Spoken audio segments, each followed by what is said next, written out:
देवळा पोलिसांची धडक कारवाई 14,92,000 रुपयांचा प्रतिबंधित गुटखा व तंबाखू जप्त।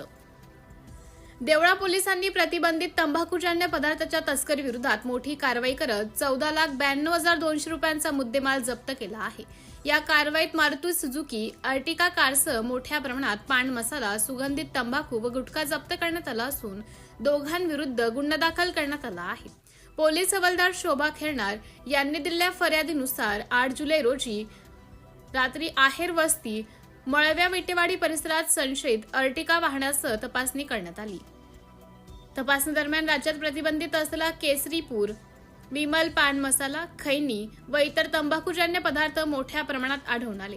जप्त करण्यात आलेल्या मुद्देमालात सुमारे 10 लाख रुपये किमतीची कार आणि 4,92,000 रुपयांचा प्रतिबंधित मालाचा समावेश आहे। या प्रकरणी हेमंत प्रभाकर पवार राहणार भौर तालुका देवळा व कुणाल संजय मेने राहणार खडे तालुका देवळा यांच्या विरुद्ध भारतीय न्याय संहिता तसेच अन्न सुरक्षा व मानके कायद्यान्वये गुन्हा दाखल करण्यात आला आहे।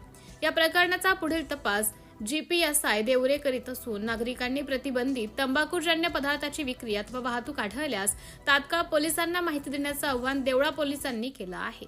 सिटी इंडिया न्यूज साठी प्रतिनिधी सुरेखा गांगुर्डे, देवळा।